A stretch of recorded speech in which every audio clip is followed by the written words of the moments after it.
I'm just gonna sit I on them. don't know what's an alpha, but it looks scary.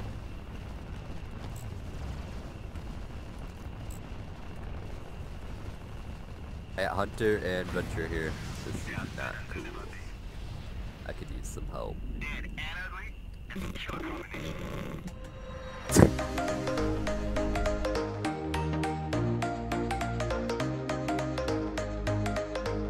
How the devil? It's quite a bit I'm covering in this video today. As you may or may not be aware, I've been KO'd by man flu for the past few weeks, which science has proven to exist before you say anything. I did intend to have some of this stuff addressed last week. Alas, best laid plans and all that. So I'm kicking it off with some ability concepts as per usual. This concept's a little bit out there, even by my standards. What I've been bashing around in my head relates heavily to the Hunters and Blink play. As it stands with Hunters currently, and for a while, there's always been one Blink that gets preference over the others. Not exclusivity, just preference. I'd like to see a Hunter with the option to switch between two pre-selected Blinks whilst in a match. How cool would it be if you could choose to take a quick Blink and a range Blink on the same Hunter and swap them on the fly as needed in a game? Use the range Blink to close the gap and then you swap over to the quick Blink in order to dance with your target. Hang a sec though, before people start screaming OP nerf, the way I see it is as follows. The way the Blink drive works is the engineer spins the Blink drive for a set amount of time, sending the ship a set distance, which is why we have some engineers that improve Blink drives specifically. The same engineer would then spin the same drive for a little longer to get a greater distance. There isn't a specific crewman for quick Blink or range Blink currently, which suggests the engineers are the same. It's his skill with the drive that makes him more effective. Now let's take this away from Fractured Space for a moment. Diablo 3, for all its vices, allowed players to hot swap skills in the field, but they would come in on cooldown. It was awful in Diablo 3 because a lot of the skills worth swapping had such long cooldowns. Okay, so let's take this mechanic and transpose it into Fractured Space. A Hunter uses range Blink to get to a target and then swaps to quick Blink. It comes in on cooldown, so he has to wait to use it. He dances around the target, but another ship turns up. He's left in a position where he can keep dancing and try to disengage, or swap back to range Blink, waiting for it to fully rotate off cooldown and then try to make his escape. This would represent the engineer spinning the drive up for different lengths of time in order to get different Blink effects. A lot of MOBAs already use the dynamic change option. For those people who have played League of Legends, just look at Nidalee. This might seem a little out there for some people, but I feel it's something that could also be applied to other ships. I haven't really considered the other options yet. I'm currently working on ironing out the kinks for this idea. But the most effective way I could see it working would be if you replace Detect with a Blink switch option. Now the Blink switch option would also have its own independent cooldown, so you can't just keep hot swapping back and forth like crazy, but I think it'd add a nice bit of dynamic play, and it'd also give you another skill which would be usable instead of that Detect, which, let's face it, in some games just doesn't see any action at all. Another random idea I had, I'd quite like to see some sort of support ships with a counter heal ability. Although I haven't worked all of the bugs out yet, it would go something along the lines of, it would apply a debuff to a target ship in order to reduce healing effectiveness on that ship. I think it'd make for some nice counterplay. I'd also quite like to see a highly agile ship with some heavy cannons. No, not a sniper, that relies heavily on using terrain as cover but can pop in and out and wail on other ships.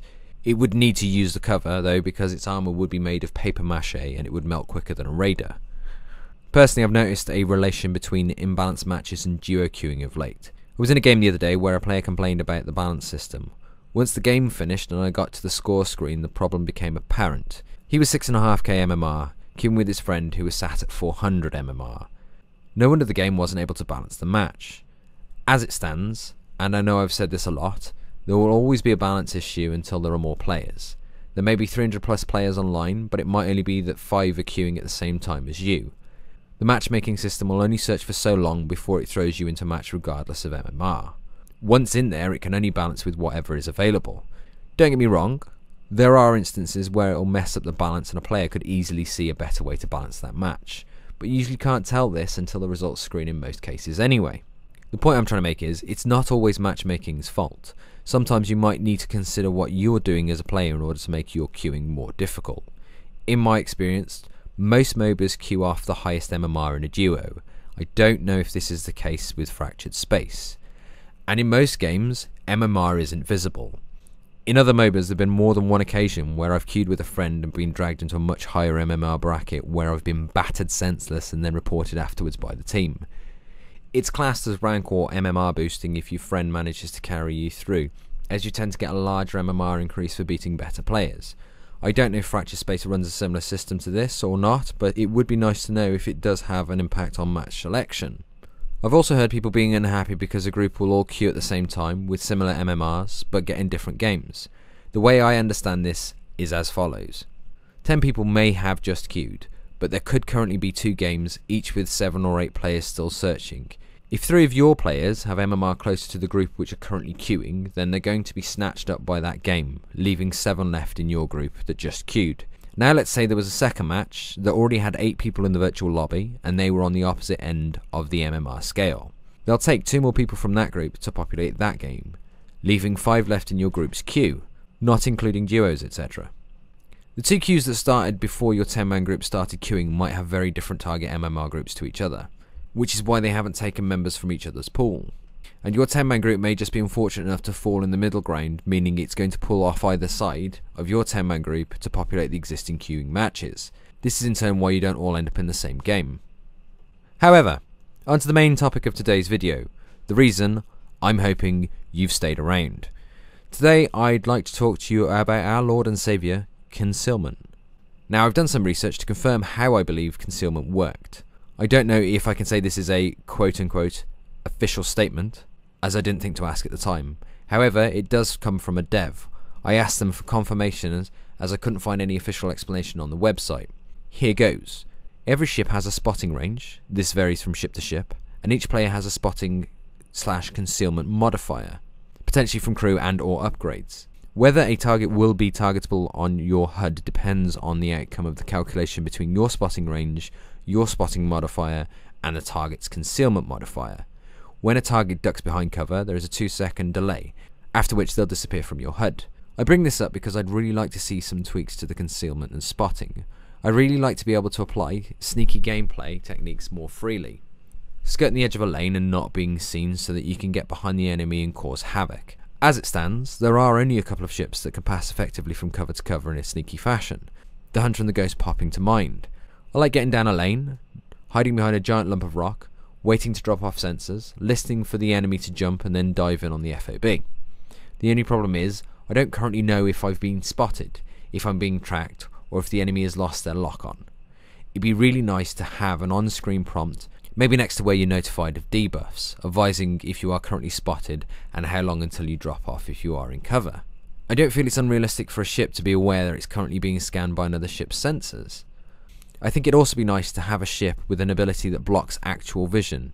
For example, when you see a ship in lane, but it's clearly out of range to target, you'd only be able to physically see the ship when it comes into your spotting range. I think it makes spotting mitigation and buffing a lot more of an effective skill to invest crew into. It would effectively work like a stealth that auto-detects when you pass into a ship's spotting range. And it'd also only work when the jamming ship is in that lane. Both of the above would also mean you could effectively set up ambushes and know if you've been spotted or not.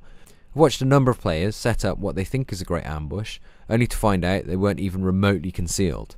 This would also open up the door for a whole new range of crew that would focus on spotting range improvements, whilst also reducing the chances of target ships realising they are spotted. Just a quick note at the end of this video, for those of you who haven't seen Reddit or the forums, I'll be starting a league in the next few weeks. The start details are on the forums. I've put a link in below. I don't have much more to add to this at the moment. However, if you do have any questions, by all means do feel free to ask. You never know, I may have an answer. More information to follow in the not too distant future. I've also got a couple of other Fractured Space videos in the pipeline, a slightly more advanced tactics as well as an equalizer play video. Though I use the term loosely, I hope to have them out in the not too distant future. I've also got a couple of other videos planned, but I won't explain those now. They'll be a nice surprise. I'm currently investing a lot of my free time into working on the Kikers Cup League, which will be a doozy. Anyways, I think that might be enough to leave you with for today. As always, if you've enjoyed this, please feel free to smash the like button, or dislike button if you didn't. Either way, feedback is nice. And until next time, stay well as always.